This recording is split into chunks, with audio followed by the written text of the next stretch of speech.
Hey, we're Damn the Wolves. I'm Jody. I'm Brett. Oh, I'm Rick. And you're listening to Now That's What I Call Damn Good Music. The podcast. Today we are talking about the third studio album by Blondie. This is Parallel Lines.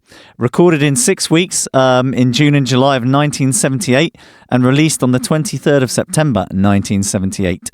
This was produced by Mike Chapman, who allegedly he referred to them as the worst band he'd ever worked with in terms of their musical ability, but cited the guitar player as being an amazing guitarist. Did you two? Were you aware of that? You two? I knew he had issues with Clem because he was very busy.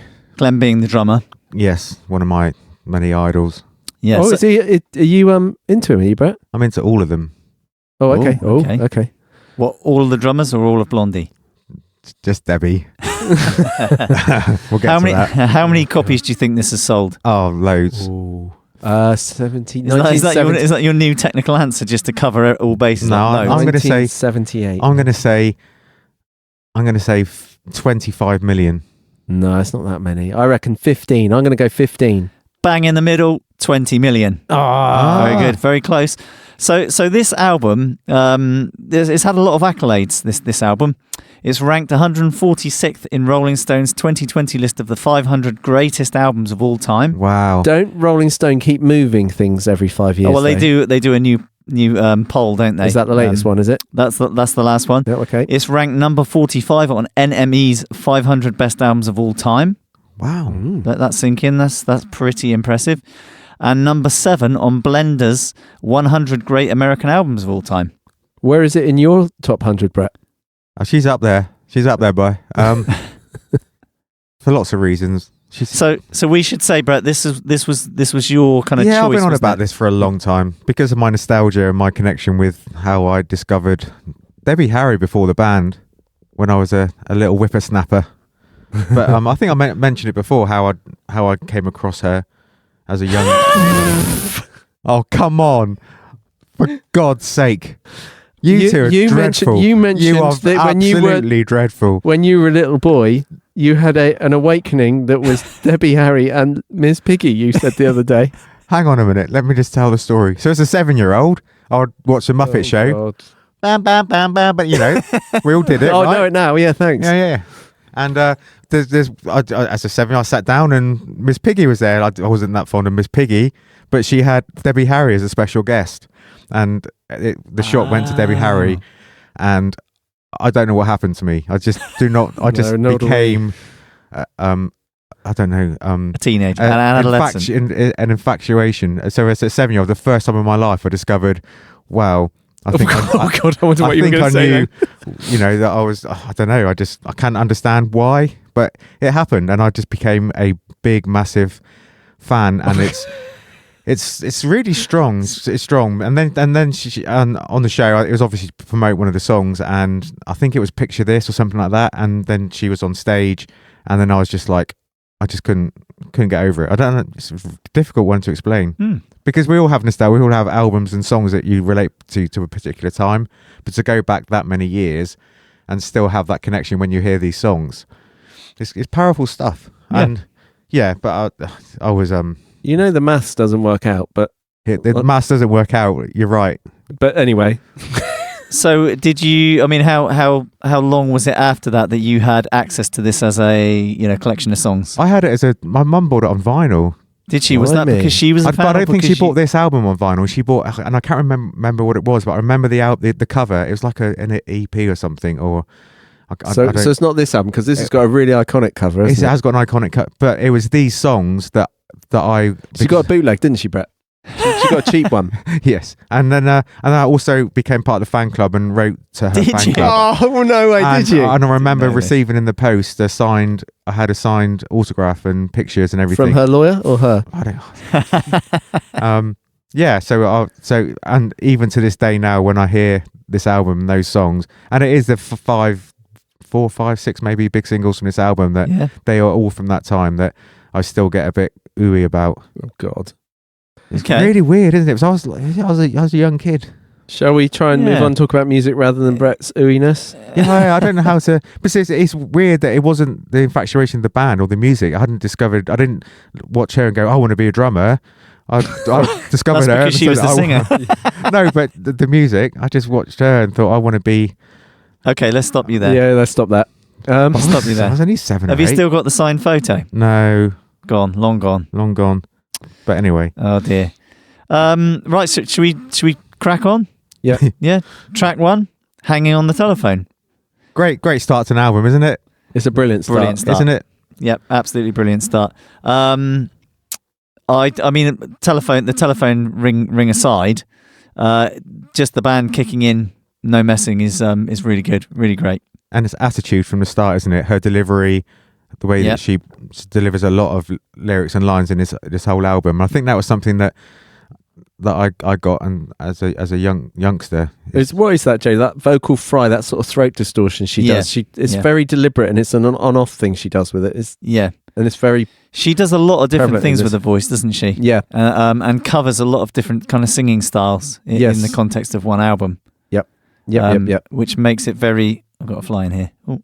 Oh, good. It's been in here for a while. I'm glad it's left here. It's gone into yours. Great. Yeah, and I think that makes her really engaging, and her performance throughout is really engaging. Yeah, because of the way she serves the songs. Yes, I didn't know until we were going to do this album that it was a cover. It's a cover of The Nerves, a band called The Nerves. Yeah, wrote this. I didn't know that. It's just ruined my whole. Didn't you know that? No. Oh my god. There's a couple of covers on this. I thought you as an Uber fan would know that. Yeah, there's. We'll talk about the other one later, obviously. Mm-hmm. But and I thought the fly's back. Sorry, I got distracted by the fly. It's not Jeff Goldblum, is it? Nearly went into half that. fly. Yeah. Oh, what's on about? Great film.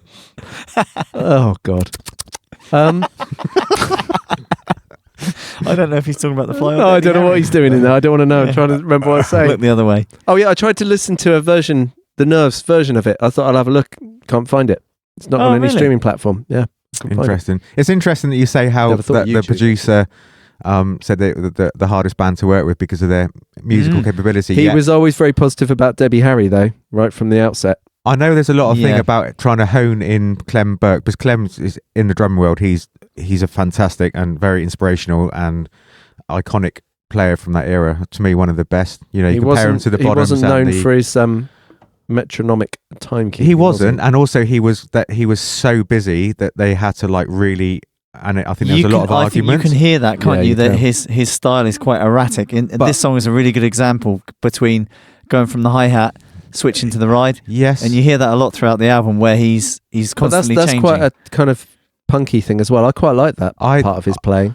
I think his playing is sensational, and I think when you compare to Keith Moon, The Who, I think that's someone where he's on the borderline of being too Larry, but I think he was really honed in, and everything that his delivery and the smoothness, yet being punky, I think he's one of the best in the business at it. Oh, we're going to talk later, Brett. You and I are going to fall out in one of the songs later, because there's a drum part that actually just winds me up. There's eighth notes on the kick through this whole verse of this song. Yeah, it fits the song in this, so though. tight. Yeah. And we're going back to this story about analog recording and no click tracks and all this lot, and you think if they're the worst musicians and they've made a record that's this, I think, inspiring, then I think they spent ages and ages tracking on this.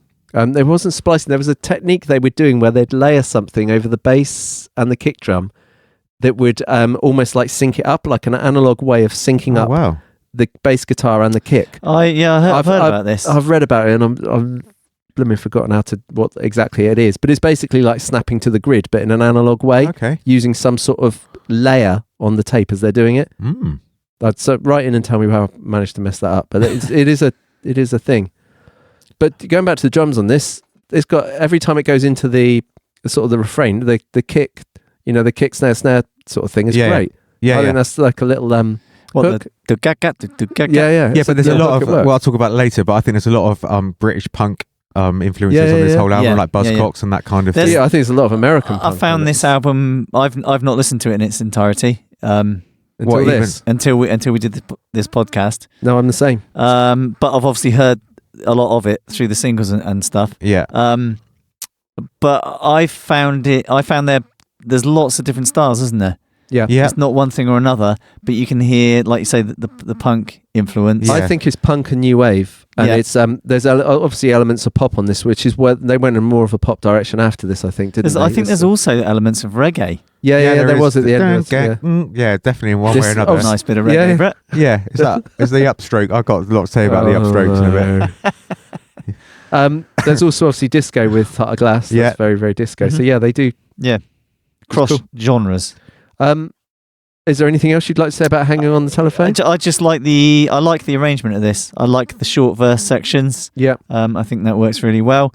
The guitars are really cool in that there's no real chords or strumming or chugging, is there? Anywhere in it, apart from once the synth, that little arpeggio figure comes in. So the guitars are all playing like kind of lead lines, which is really cool. I really like the guitar lead line at 1 minute 15. I like it. I don't know. It's a really catchy lick. Which is I can't. It was like that catchy. You were reading the time, were you? Hey, nothing. You'll go and listen. 1:15, you'll hear it. Okay. And my favourite moment of the song is when the band break and when she comes back in for is it the third verse, second or third verse? And it's good to hear your voice. I know it's been so long. Is the line? Yeah. But the way you get that over the way she's singing it. Yeah. It works really well. Yes. Just I think it's a really, really great song. It is a great song. Yeah. Recently covered by Miley. No, that's a different song. Forget that. Okay. Forget that. My favourite cover of this is by the band Skin. Yes, we all love that cover, don't Skin. we? Yeah. Brilliant. First time I ever saw you perform live, Jody, I think you covered this song. Really? Yep. I'm struggling with this fly in here. I'm having a nightmare. I had a shower. I haven't got any flies in here. It's probably your aftershave that's brought in here. Good stuff that is, mate. Okay. Yeah. Track 2, One Way or Another. Now, as soon as this started, I've heard it before, but I've not heard it. I've not heard it for a while. Teenage Kicks? Yeah, anyone? Yes. Yep. Exactly, British. Well, does Teenage Kicks predate this?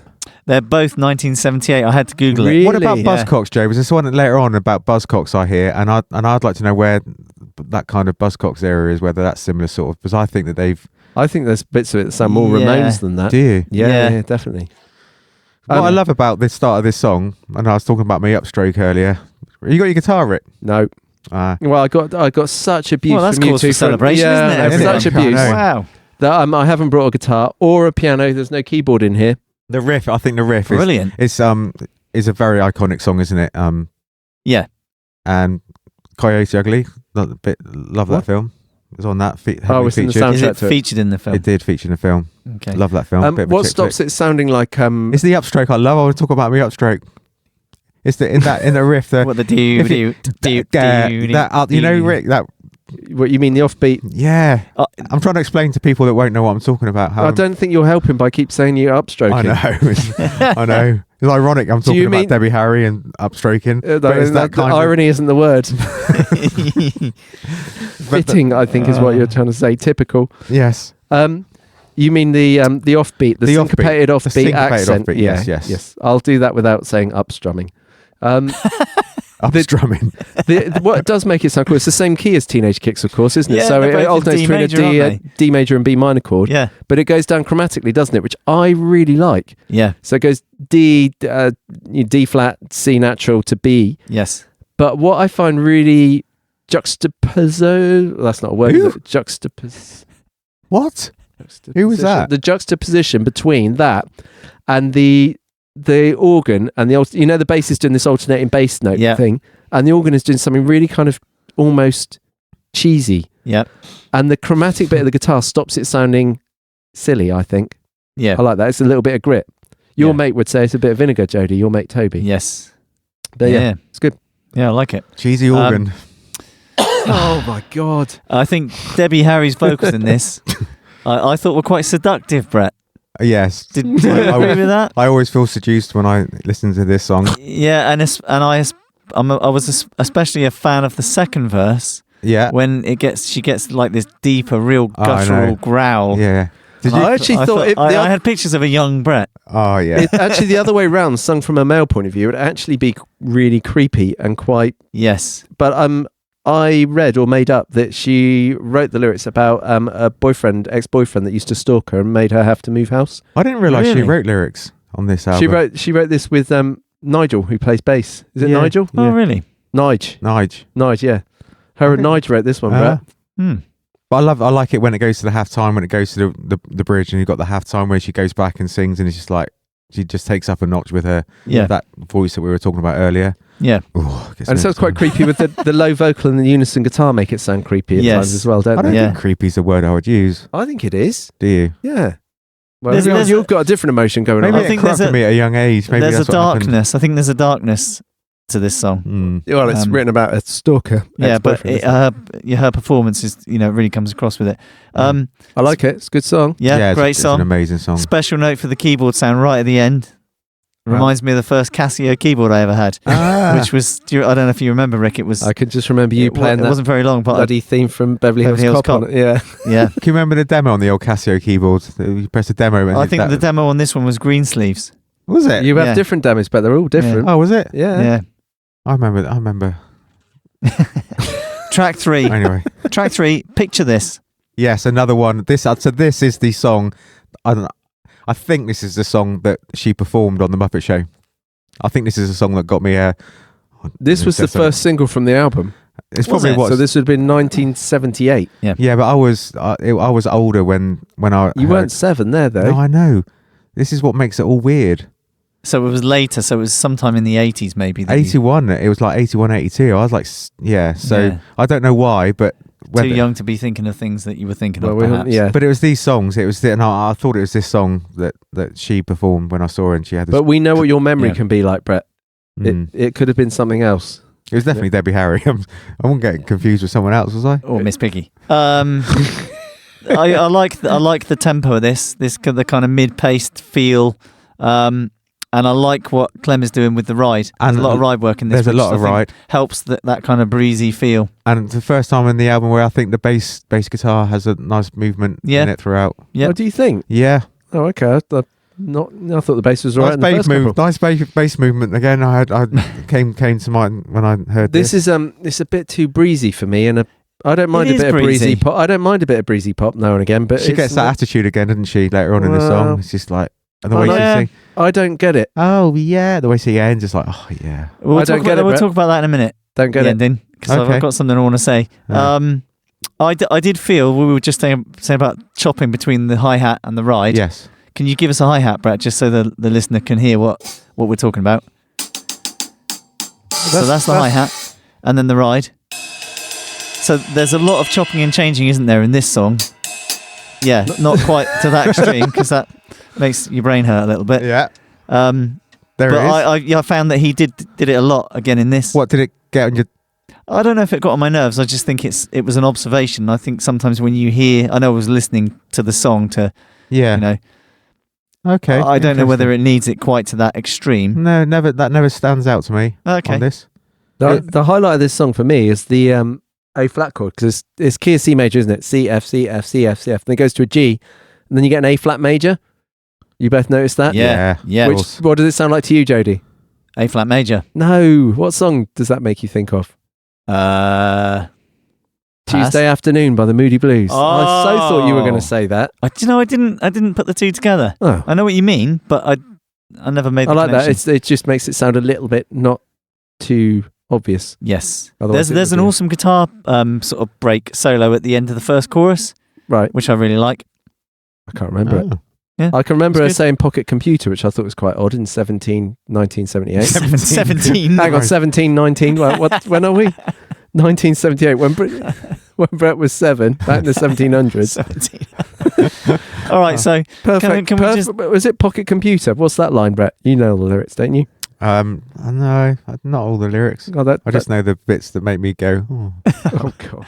Okay, so let's talk about this ending. Yes. Right, there's a really good at the end, isn't there? There is. Right.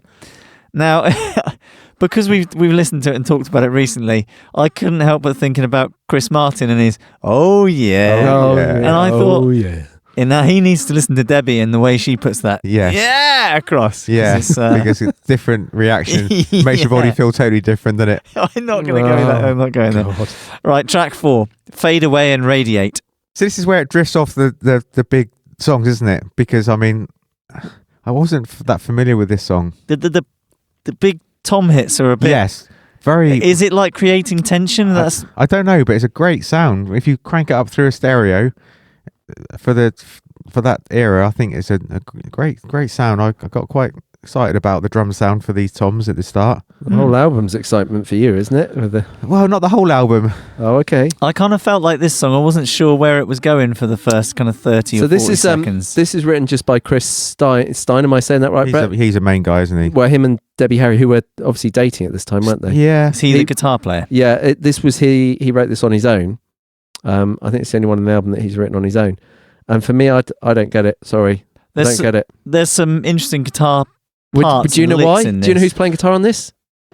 Oh, I do know this. It's Robert Fripp. Yes. Robert Fripp. And the good guitar parts are great. Can I tell you what it reminds me of and what's inspired me? Can I talk about Robert Fripp a bit? Yeah. Go on, you go first. Only because then you can go, yeah, I'll get that. Or you can go, no, you're such a dick. I hear a lot of Pink Floyd in this song. No, you're a dick. I do. The chords and everything, I feel Pink Floyd. Okay, I didn't get that much. And it's interesting because it is also the same era as that sort of Pink Floyd kind of sound that I relate to.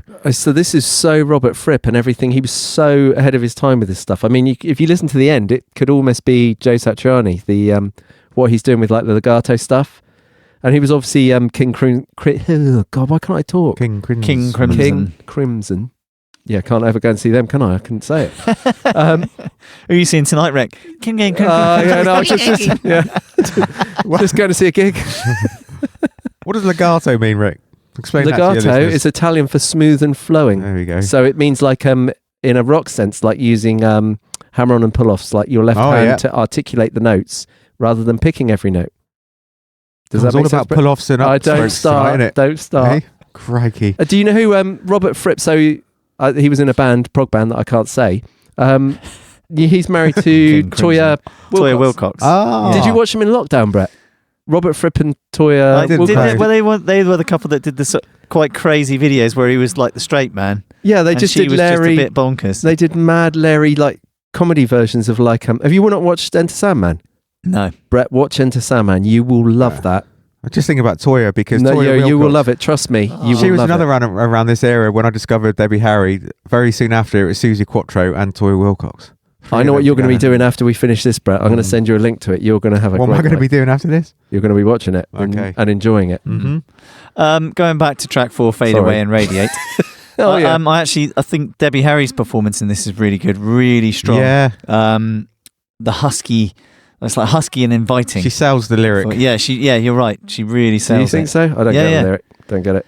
There's a line that I really liked in this. You're right tonight, Rick. I like the first two songs. Sorry, a bit of a teasy prick, if I don't mind myself saying. I was really excited about Robert Fripp. Just because it's one of my podcasts tonight, or one of my influences. No, I just wonder where you're a little bit teasy. I'm not teasy because you've got your way. 80s cock rock, no? 80s cock rock. That's Jody. It's not me. I was happy in the Pearl Jam one. Oh, no. Christ. Okay, so the line that I really liked was "Dusty frames that still arrive die in 1955." Yes. And I had to Google it because I listened to it and thought, love that line. Yeah. What's the song about? Yeah. And apparently it's a James Dean reference. Mm-hmm. Who died aged 24 in 1955. Interesting. I thought the same. I wonder what the date was. Great line. Well done for going to. I don't understand the reggae section at the end. Yeah, I know. I'm not quite sure what to make of that. Either of you two got a comment or thought on it? I just noticed there was reggae at the end. Yeah, that's how I felt about it. We just need to move on from this song. Track 5, Pretty Baby. Now, what do you think about this song, Rick? I quite liked the 50s feel about it. Okay, I don't like this song at all. Oh, did you? It's one of my least favourite songs. I like the chromatic. I like that chromatic where it's like all the harmonies. I like it. I like that. I like that's what I like about it. Otherwise, I don't. Okay, I wanted to see what your thoughts were on the spoken verse because it's quite a spoken kind of verse in this, and you've got to be so careful with the spoken verse. You haven't, and I think there is only one person that can do this. Are you going to say Bruce Dickinson from Iron Maiden? No, although Bruce can do that. No, Elvis Presley. Yes. He's the only guy for me that can. I wonder if you're lonely tonight. Yeah. just like he was in a room. It was, yeah. I think it's you being teasy. I think you're all wound up. No, I got a bit of Do you think? But Debbie Harry's the way is she trying to make that seductive, Brett? Yes, it is. But what I find seductive is the line, "I fell in love with you." Right. Because of the way that she sings it, that line, it's I believed it. But you don't like this song. Yeah. But I do. There's moments of it, and I always want to sing it, but when she sings it, it's like, just like, yes. I think it's like she's singing it to me. Okay. That's how I feel. Yeah, I agree with you too. This is the first track where I've thought, can't really connect to this. I'm not really sure. That's a good way of putting it. Yeah, I don't connect with this. It's weird that you always talk about an album that tails off. You get the big first 5, but this album you get the first 3 or 4, and then the tail end of the album you get the next 3 or 4. Well, we'll do that when. I know, but it's like there's the middle section, and which for me is like the weakness of the not a weakness. Oh, pardon, a bit of what happened there? And then a bit of burpees from my pasta. A bit pasta feedback. So yeah, but I get excited again when we get to the tail end of the album. There's a few ones now. So what do we do? Just skip to track 10? No, keep talking. Okay, track 6. I know, but I don't know, which is kind of what you were just saying. Yeah, which was meant something. No, I've got something interesting in this, and I mainly to Rick. When you hear this riff, do you want to hear a bar 7/4 where it where they it does sound like it could have done that. And every time I hear 7/4 later on in the album, though. I know we do. We do. Talk about that. Heart of Glass, we have 7/4. But anyway, every time I hear it now, and I think what an amazing song it would have been if they did that. I think they missed a trick there. Do you think? Can I be totally on? I'm going to. Sounds like Rush to me. I like the oh, do you know what I was thinking? Sorry, Jody. I was thinking. Because I said that his drumming, I'm not a fan, if I'm honest. And one of the songs later on actually just really annoys me. Oh, I'm sorry. God, you are a teasy. No, I'm not. This very cutting tonight, isn't it? The drum part in this I find really annoying. It winds me up. It's a bit busy. But it sounds like, if you listen to Rush and Neil Peart, I love it. Yeah. So it's not the busyness, because Neil Peart was doing this stuff around this time brilliantly. I've got no problem with it. I've got no beef with him, Brett. But I find the drum part in this a bit like, what are you doing, man? It sounds like he didn't play the part to fit the song. It could have been so much better delivered. Do you think that's where the producer struggled? I think he struggled with perhaps the band or him. Didn't he once describe them as the laziest New York bunch of blokes ever that just want to have a nice time, a good time, and do as little work as possible? Or have I made that up? Yeah. I don't know. I know when I was reading about the album and the making of, and just looking into the various people, the producer and everything, and Mike Chapman didn't really have much in the way of good things to say about. Although he did further work with them, and he worked with Debbie Harry a lot afterwards. Do you think that's because this album was a success? Yes, this was a big success in his career, because he did the Knack after this, didn't he? And he was doing. God, what else did he do? My Sharona. Yes, I knew you'd like that. Yeah.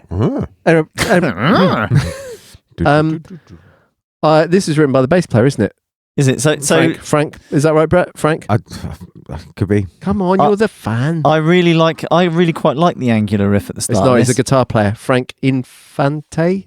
I say that right? That's right. He plays guitar. I love the riff. I like the riff. It's just, it does remind me of Rush, but it would have been in Rush if he had the 7/4, and it's like, maybe we've written songs in 7/4 recently, and I think maybe it's just my brain, but yeah, I like Rush. I quite like the punky feel of this track as well. Yeah. Lyrically, I didn't really. It didn't seem to have a lot to say. It didn't say much to me. It doesn't it doesn't say anything, does it? It just says opposites. Yeah, I think that's probably what it is. It just wound up more confused. Brett, but just because you keep calling me teasy, shall I put it this way? Do you feel like you lost a week of your life having to research this album, Rick? No. Why? I don't know. I'm just interested. No, I'd never heard the album. I only knew the singles. I've got to be honest. Yeah. I only knew the 3 singles. No, I didn't. I only knew 3 songs from it. There's 5 songs I knew from this. But I think I might have heard Sunday Girl somewhere. But otherwise, it was the 3 big ones. That's all that I knew of this album, Interesting. if I'm honest. I'll say it this way, Brett. I didn't connect with the drum part in this song, and I didn't connect with the lyrics. Is that a good way of putting it? Yeah, no, definitely. I love your honesty. There's some parts in this that I really like. One was the level of the male backing vocal. Who is that? That's Frank. That's Frank. Is it Frank? Yeah. It was the first time you've heard a strong, loud male voice in the mix. Mm-hmm. Frank and I liked it. It gave it some weight, which I quite liked. Yeah. Yeah. Okay. I think it's because he said, "Look, I'm going to sing it, We are going to do it. If you don't want to sing it, I'll sing it. Yeah. Okay, moving on. Side B. Track 7. Side B, isn't it? 11:59. Now, It's like you reading the times of a song. Yeah. you just sounded like a stuck record. I wasn't familiar with this song. I wasn't honest. familiar, but I actually really like this Yeah, song. I like it. I like the energy. I don't mind this one. This one's all I right. love Clem's playing in this. I think he's very fluid. His feels. He's the master of that people might understand it as the roll around the kit, but that kind of he does that so well. And What do you mean? Do you want roll. to give us an not example? really. No. No. Okay. No, I'm quite happy just Talking. Yeah. Who I think the master of the roll around the kit is Clive Burr, surely. Oh, now you're talking. Anyway, he was a big Premiere player, old Clem, and there's that in the album, because I'd look at the album sleeve, Brett, which it might not be on your mum's knocked off copy she bought you or whatever, but it doesn't just say drums, it says Premiere drums. Yeah, he was as his credit. Yeah, but you know why? Because I think it's because Ringo Starr endorsed Ludwig with the Beatles, and I think he was Premiere was the British company that I don't know why, but he was like balancing out. Well, he was on top of the pops, and he had the big red Premiere kit with the logo on the front, and I think he maybe brought that brand to life like Ludwig was with the Beatles. Oh, really? So could be wrong. The big name drummers had a brought to you by. So Bonham was a Luddy player like Ringo, but yeah, Clem was definitely a British Premiere kind of endorsee, if you like. He's American though, isn't he? Yes. Yeah, but he was big about the Premiere British drums. Yeah. Okay. So as a kid growing up, when you do discover it and you see the Clem play, and he still is Larry, is incredible to watch, full of energy. I was lucky enough to see Blondie recently. Yeah. You didn't. How did you feel about that? Oh, it was good. I thought they were very good. And bringing back a lot of hits that they've had. Yeah. That's not how you describe. You're not being honest now, are you? Because when I said how was the gig, you went. Well, that's because they were supporting Sting, who was really good. Like Sting was, he blew me away. So when you Blondie, if I went to see Blondie, I'd say, yeah, that was good. It was all right. But Sting was awesome. So compared to Sting, they Yeah. Okay, interesting. What is good about this song, if we go back to the song, is that I can hear loads of its influence in like House Martins, more so Beautiful South, maybe even some Travis, early REM, and that kind of jangly kind of. I thought that the changes in the verse reminded me of like the Boomtown Rats or Elvis Costello. Okay, yeah. Around at that time. Do you find and when she says "I want to stay alive," and then the second time onwards, there's this kind of build-up thing. Yeah. Do you know what I'm on about? Brett, you know this? Does it remind you a little bit of Jim Steinman and Meatloaf at that point? No? There's several times in this album where I just think, it sounds almost like a musical. And that was one of those points. Okay. No one else has I got like the it intensity of this song. Well, that's, Yeah. Which you obviously got in a lot of Jim Steinman's work. Yep. I really like the lyrics in this. Did you look into this, Rick, or did you sort of have a good listen to see what you thought it was? Are you accusing me of not listening properly to this? No. Yeah, no, I didn't look up what it's actually about, but I enjoyed the lyrics to this far more than the song before. Yeah. I couldn't work out whether 11:59 was because it was the last minute of the day. Yeah, but that's what I did. The last. And is it sort of trying to make the most of the day?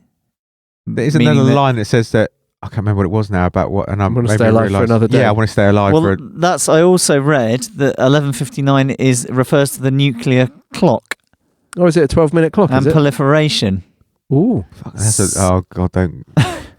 What does that mean then? That's the spread of nuclear weapons. Is it? What's it called? Proliferation. Don't go where you're going to go with that. I know what you're going to say. Don't do it. Who, me? Yeah, about your proliferating. I can't say it for laughing. So it's a pretty serious subject to be jesting. I don't think it's about that, is it? It's not I don't know, but that's what you were just saying about. The line that you picked up on.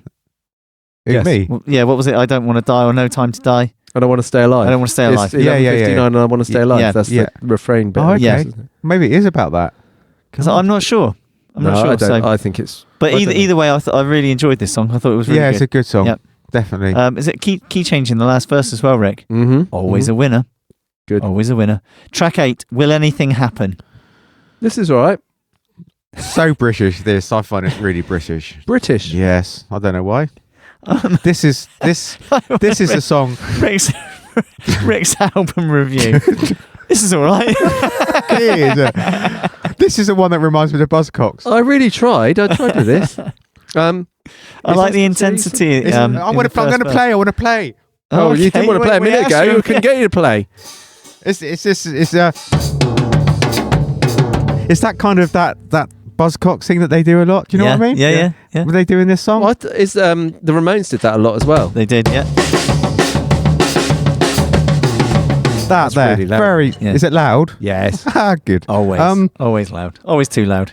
But I like that song part, and he goes from that to the hi-hats, doesn't he? Yeah, And then he does. back again and back again. Yeah, I love that. I think it's a very makes me feel happy listening to this song. Okay. Yeah, that's a nice drum part, Brett, because I was quite negative about the earlier, wasn't I? So that's a good drum part. Honestly, The snare rolls are nice in this as well. There's before a middle bit. You'd upset a lot of people if they hear you say negativity about Mr. Burke. Oh, really? Is Yeah, he, is he? Yes. I'm not saying. I'm just saying the song earlier where he. Yeah, no, that's it good. just wound me up a little bit. Yeah. God. This I've said the toms were nice there. I'm being balanced. Yeah, you are. You're very balanced. What else do you have to say about this song, Rick? I like the vocal melody and the melody going into the. Chorus. I always about what's the lyric about playing guitar. I always like the way you play guitar or whatever. Mm-hmm. The melody there is a really good melody. Very and catchy I like chorus. And that the bass mirrors it. I enjoy that. Oh, you've done your research. Very catchy What do you chorus. mean of course I have. Very catchy chorus. It's a very catchy chorus, I feel Joey. like Yeah, I'm stuck on repeat there. yeah. That is a very catchy chorus. What I also like about the chorus is the fact that there's a lot of backing vocals going on. Yes. Sort of smothered in backing vocals. It's Which the is first time we've generally the album hasn't got that, has it? No. It's the first time for them, isn't it, that sort of production stuff has been brought in. Before it was a bit rawer. And I've forgotten his name now. Mike? Who's the producer, Jody? Mike. Yeah, Mike. Frank's mate, isn't it, Mike? Chapman? Chapman. Mike Chapman. Mike yeah. Chapman. Yeah. I think that's what he brought in, like layering up and production techniques. Yeah. Do you like the last sort of ending bit? It's sort of slow slightly. I like the things where it is different and quirky like that because again it sounds like a band and it doesn't sound all pop by numbers. Yep. So generally, I think this whole album sounds like a band to me. Yeah, no, it does. Yeah. No. Okay, moving on. Track 9, Sunday Girl. So this is probably this is like I was going to say something rude then. I'm not going to. Sunday Girl for me is the song that the nostalgia song that takes me back, and when I hear it, hang on a minute. Did you just actually censor yourself? He did. I did because it was going to. I don't know if we would have been able to put it out if I said what I was going to say. So I'm not going to say it. Oh, okay. Do you know what do you this like it, Brett? Is that what you're saying? I do love this song. Okay. Yeah, it's Do you know what this song says to me when it starts? I'm the big single. Does it? Yeah. I think so. Yeah, there's something about the production and even the level. It feels intro. like it just bam, it comes in and it's like, yeah, that's a single. But I can't understand why it was track 9. I know, that's what I'm saying. And track 10 is another massive single. And it's like tail end of the album. It's like you have that middle. We moan about that with albums. I know. They're top heavy. We just had a little bit of a dip in the middle, didn't we? Where everyone got a little bit kind of like shitty and what have you done? Didn't really want to turn up tonight. And now we're like, hey, Sunday Girl, man, let's go. No one was teasy. It's just you. Yeah, I would like to go out. And we're back on it, boys. I think that no one's teasy. There's just Jody and I are sober. Oh. I was going to ask if you've been drinking. No, I haven't. I'm back in the room with Debbie now. High on Sunday Girl. Yes. I think this sounds kind of like the typical poppy Blondie that came after us. Or before. Was Denis was before this. Song, isn't it? Yeah. That was a cover as well, wasn't it? No, don't say that. They didn't write that. It was about my childhood. It was originally called Dennis. Don't fucking say that. It was. For Christ's sake. It was. Don't say that, Rick. I've been having bloody dreams about Dennis for the last 40 years. Oh, Denis, it's bloody Dennis. Dennis from down the road. Here, Dennis, you give me having cock. Oh, no. Oh. Can't believe it. Oh, no. So where did she sing Denis? Anyway, look, it was about Dennis. You're getting off track. Oh, that's not on this album. You're getting off track. Sunday Girl. I think this is a brilliant, catchy, melodic, great song. Yes, it is. I love the hand claps and the chorus. Oh, do you like that 50s? Yeah. Yeah, I love that. I love anything that harks back to the 50s. Yes. I love that.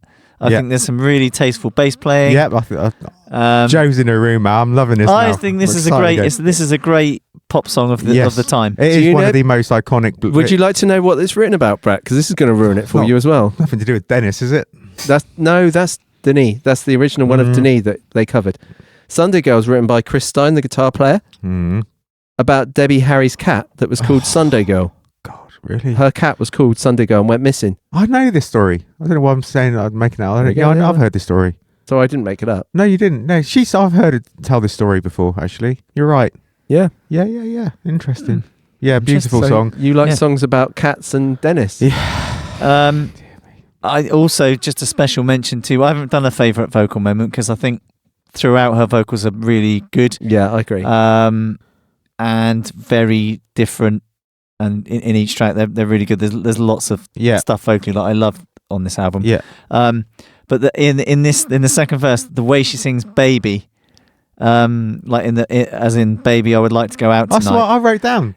That's why I sang it. Baby, I would like to. I wrote it down. It sounds like you're drunk again. You've been drinking. It's my favourite line. That's why I wrote it down. But her delivery of that line is really good. Really get every cock. No. I did. Floodgates open. What? I know, can't help it. Oh, good. That's the way she's singing it to me. It's like, yes, please, Debbie. Just don't invite Dennis. It's written by her boyfriend Chris about a cat. And Brett's like, I believe you, man. No, make me feel special. There also the one observation: the singles on this album, short songs, aren't they? Really short. 2 minutes 30, I think. Thing, isn't it? Yeah, is it? Picture I think is it the punk thing, or is it a thing that a hangover from the 50s and 60s where songs were generally pretty just short, weren't they? There is a nice mix of new wave punk and 50s influence on this. Yeah. And disco. I love that. I love those kind of concise, no messing. Yeah. No filler. It's just all killer. All killer. Yeah. Yeah, I really like it. Is that Blink 182? All killer and no filler. No, it was Sum 41. Track 10, Heart of Glass. Or Glass? This is depending on where Glass. It's because you said Chris Martin. You've got in your English. Glass. There you go. This is another one of the okay. This is another one of the big 4 or 5 songs for me. I think this is maybe this is more iconic to me than the one before. I think maybe Heart of Glass. This is a great song. It's a great song. The intro, and I love. I don't want to play.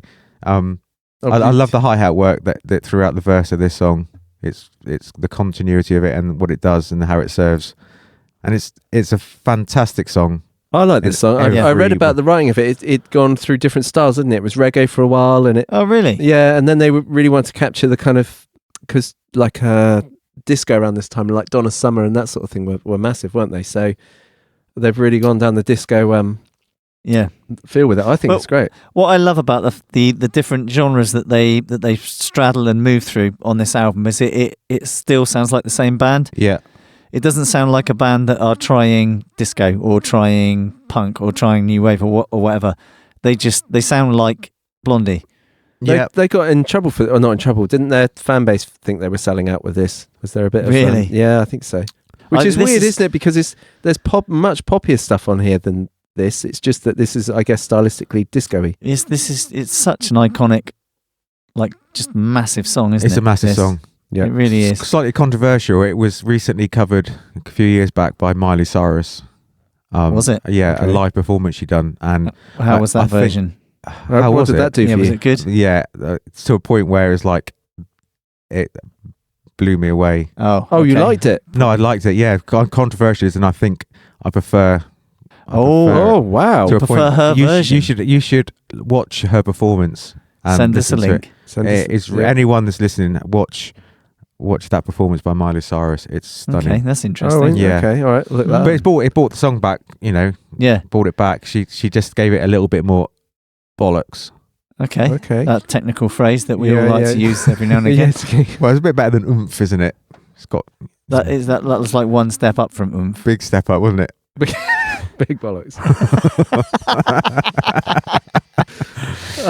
I think Debbie's vocal performance in this is really captivating. Yeah, it is It's captivating. really good. Yeah, Really definitely. good.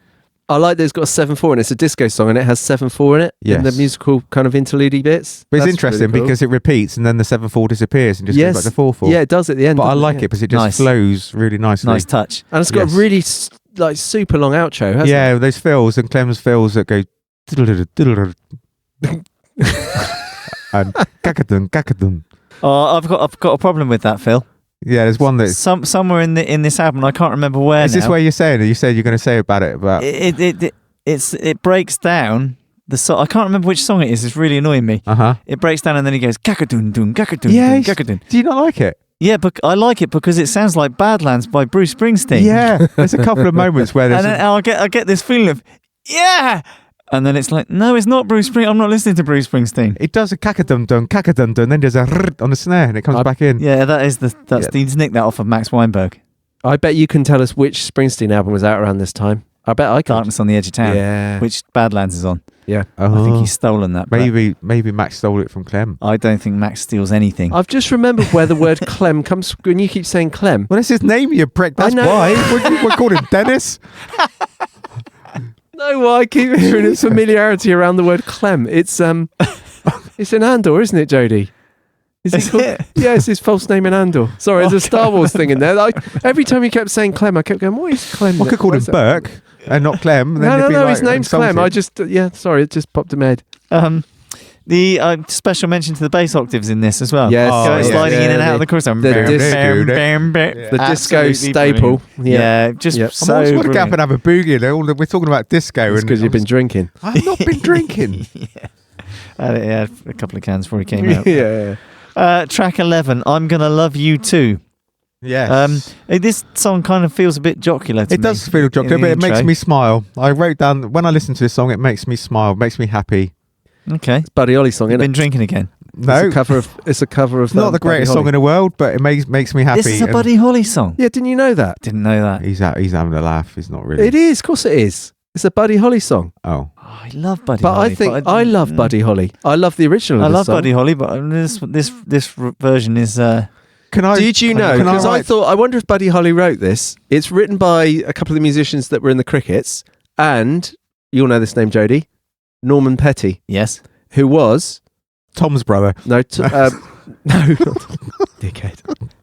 Buddy alright. Holly's manager, who didn't actually write anything, did he? But to get money back from the production costs and all of that, Yes. he put down that he was a co-writer on songs. Co-writes. Yeah. So it's definitely a Buddy Holly song. Look up the. I'm writing gonna book. look up I've the just original. deleted my notes. I just gotta say, you two, there's a lot of What? angst between you tonight. There's Wait, I think Brett's had a couple cans of cider. I deleted my think that's notes, what but I that is. screenshot them before because I wrote down, and this will make you laugh. Sounds like Buddy Holly. No. Oh. I wrote down, great energy, makes me smile. My cat went nuts when this came on. Great solo. So when this came Okay. on, bam, my cat, he started going like ooey around the lounge Huh? when I was playing it. Maybe he's a 50s fan.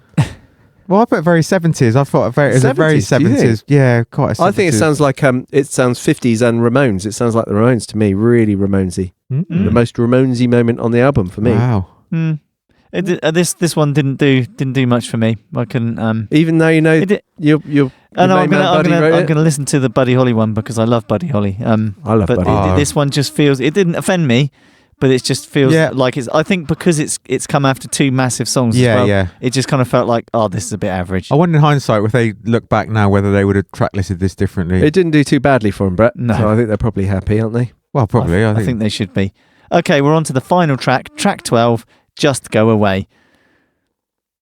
Okay. A great minute of silence. We both took it There was seriously. Brett. Okay then. Brett was looking at Rick. Rick was looking at Brett. Attention was in the air. I can't see Brett. He's locked away, isn't he? I'm Because we having the knew he'd best be in a time, state yeah. listening to I'm this. all over the place tonight. My Again. emotions are. Yeah. Oh, you're That's- emotional. Are you hormonal Hormonal. again? I'm everything. I'm hormonal, emotional, nostalgic. Pisshead. I'm a little bit of everything. Okay, this I'll start. I'll start with this one. This one that doesn't do much for me either. I'm afraid. The only note I wrote down about this song is how I love the Bonham influence at the end. with a bit of like rock and roll where he's got that drum fill. Bono. It finishes Bonham. on a bit of John Bonham. I thought you were on about you too. I was like, really? God, man. John Bonham. Yes. Yeah. Okay. That Larry kind of. I did feel this song was a kind of a good mix of the album. Yeah, it's not. But it fit, and in that way, it feels like an album track, which is great. And every album has these album tracks which give it the like a overall flavor. Yeah. But as a kind of standalone song, Who's lifted the title of this then, Jody, and put it into an 80s pop metal song? I don't know. Don't go away, mad. Just go away. Motley Crue. Nikki Sixx, isn't it? Yeah. Motley Crue. Motley Crue. I thought you'd be all over that. I thought you'd don't go away, mad. Just go away. Yeah, I didn't pick up on that. No, he's stolen it, hasn't he? He's blatantly had a go on that. Yeah. Do you find the backing vocals a little bit comedic when they all sort of shout "go away"? I didn't particularly. I didn't connect with me, Brett. That's fair enough. How are your thoughts and feelings on this? Last track? I doesn't need to be there really. I was done by Sunday Girl. I just went to bed. Oh, God. So I mean, how would you sum it up? I was just going to say, this album could have been an absolutely killer 9 or 10 tracks. Well, how often do we say that with like classic? But you could lose. It's weird, isn't it? Listening to it now, and as I say, it's the first time I've listened to it in its entirety.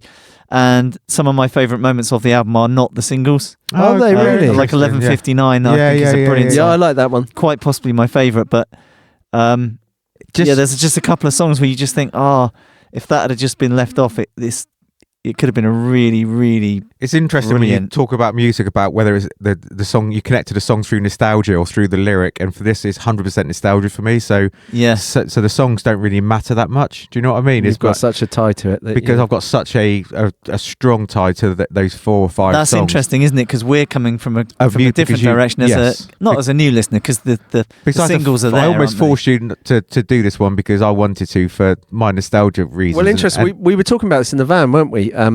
And you brought this album up, and it wasn't until I saw the cover I was like, oh no, I know it now.